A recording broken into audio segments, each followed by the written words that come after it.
अगर आप government job में है या आपके घर में कोई सरकारी एम्प्लॉय है या पेंशनर है या कोई बच्चा सरकारी एग्जाम की तैयारी कर रहा है तो 2026 आप लोगों के लिए एक सबसे बड़ा फाइनेंशियल अपडेट मिल सकता है। 2026 में 8वां पे कमीशन, ये सिर्फ सैलरी हाइक नहीं बल्कि करोड़ों लोगों की इनकम, पेंशन और लाइफस्टाइल चेंज करने वाला एक सबसे बड़ा डिसीजन और सबसे महत्वपूर्ण बात कि इसका काम ऑफिशियली अब स्टार्ट हो चुका है। तो आज के वीडियो में हम बिल्कुल ही साधारण शब्दों में बेसिक लैंग्वेज में समझेंगे कि सबसे पहला पे कमीशन आखिर होता क्या है, दूसरा सैलरी स्ट्रक्चर कैसे काम करता है और तीसरा बेसिक पे और फिटमेंट फैक्टर क्या होते हैं और चौथा कि अभी 2026 में क्या लेटेस्ट अपडेट चल रहा है और पांचवा एक बहुत ही बड़ा शॉकिंग फ्रॉड हो रहा है तो उसके बारे में समझेंगे कि 8वां पे कमीशन से संबंधित क्या फ्रॉड हो रहा है। चलिए शुरू करते हैं। पे कमीशन बेस क्या होता है।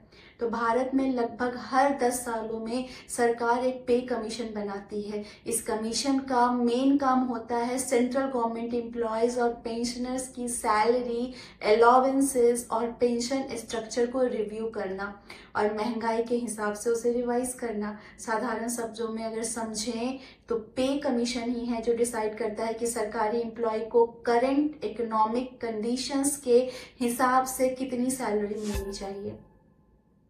भारत में, इंडिया में अब तक 7 पे कमीशन टोटल आ चुके हैं और 7वें पे कमीशन को 2016 में इम्प्लीमेंट किया गया था और इसका टेन्योर 31 दिसंबर 2025 तक माना जाता है।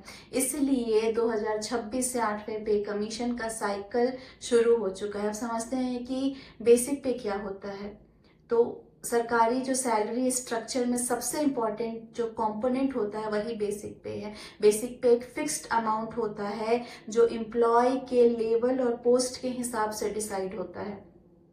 इसी बेसिक पे के ऊपर dearness allowance, house rent allowance, travel allowance और पेंशन जैसे सभी बेनिफिट्स कैलकुलेट किए जाते हैं। इसको एक सिंपल एग्जांपल से समझते हैं कि मान लीजिए कि किसी एम्प्लॉय की जो बेसिक पे है वो 18,000 रुपए है। उस पर से अगर DA HRA सब ऐड हो जाता है और टोटल सैलरी 35,000 या 40,000 तक पहुंच सकती है। इसका मतलब ये है कि सैलरी का रियल बेसिक पे ही होता है। जब भी पे कमीशन आता है तो सबसे पहले जो है वो बेसिक पे को ही बढ़ाया जाता है और उसके साथ पूरी सैलरी ऑटोमेटिकली अपने आप बढ़ जाती है।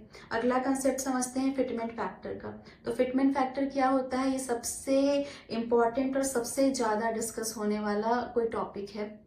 तो फिटमेंट फैक्टर को कैसे कैलकुलेट किया जाता है, तो ये एक मल्टीप्लिकेशन नंबर होता है जो पुराने बेसिक पे को नए बेसिक पे में कन्वर्ट करता है। सिंपल सा मैथमेटिकल फॉर्मूला समझें तो नए बेसिक पे को पाने के लिए पुराने बेसिक पे को फिटमेंट फैक्टर से गुना करना होता है बस। तो 7वें पे कमीशन में फिटमेंट फैक्टर का वैल्यू था 2.57 और इसी वजह से मिनिमम बेसिक पे 7,000 से बढ़कर 18,000 रुपए हो गया था। और अब 8वें पे कमीशन में एक्सपर्ट्स के मुताबिक फिटमेंट फैक्टर लगभग 1.9 से 2.3 के बीच हो सकता है। अगर करंट मिनिमम बेसिक पे 18,000 है तो फिटमेंट फैक्टर 2.0 होने पर लगभग 36,000 रुपए हो सकता है और अगर 2.2 हुआ तो लगभग 40,000 के आसपास मतलब पहुंच सकता है ये चीज। इसलिए फिटमेंट फैक्टर छोटा सा नंबर लगता है लेकिन इसका इम्पैक्ट पूरी सैलरी पर बहुत ही ज्यादा बड़ा होता है। अब सबसे इम्पॉर्टेंट बात जो एम्प्लॉयज़ और पेंशनर्स के लिए एक बहुत बड़ी गुड न्यूज़ है वो ये है कि 8वां पे कमीशन का काम अब ऑफिशियली स्टार्ट हो चुका है। कमीशन ने डिपार्टमेंट्स, एम्प्लॉयज़ और पेंशनर्स से फीडबैक लेना भी शुरू कर दिया। इसका मतलब ये है कि सैलरी रिवीजन प्रोसेस अब एक्टिव फेज में एंटर कर चुका है। पे कमीशन सैलरी स्ट्रक्चर, अलाउंसेस और पेंशन सिस्टम का डिटेल्ड रिव्यू कर रहे हैं। आशा ये है, एक्सपेक्टेड ये है कि कमीशन अपनी फाइनल रिकमेंडेशंस 2027 के आसपास जाकर सबमिट करेगी। लेकिन प्रैक्टिकल रियलिटी ये होती है कि पे कमीशंस की इफेक्टिव डेट पहले से ही फिक्स कर दी जाती है। इस बार भी सैलरी रिवीजन का रेफरेंस पीरियड 1 जनवरी 2026 से माना जा रहा है।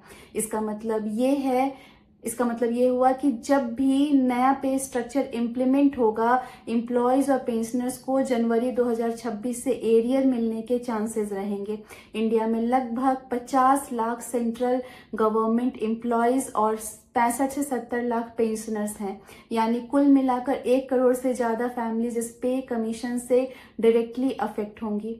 इसलिए इसे एम्प्लॉयज़ और पेंशनर्स की सबसे बड़ी फाइनेंशियल गुड न्यूज़ माना जा रहा है। एक्सपर्ट्स और मीडिया एस्टिमेट्स के हिसाब से 8वां पे कमीशन में लगभग 25% से लेकर 35% तक सैलरी इंक्रीज संभव माना जा रहा है। इसका मतलब ये है कि जो एम्प्लॉय 40,000 तक कमा रहे हैं वो रिवीजन के बाद 50 से 60,000 रुपए के रेंज में पहुंच सकते हैं। हायर लेवल एम्प्लॉयज के केस में मंथली इंक्रीज और भी ज्यादा हो सकता है। पेंशनर्स को भी सेम प्रोपोर्शन में पेंशन, रिवीजन और एरियर्स मिलते हैं, क्योंकि पेंशन भी बेसिक पे से ही लिंक्ड होती है।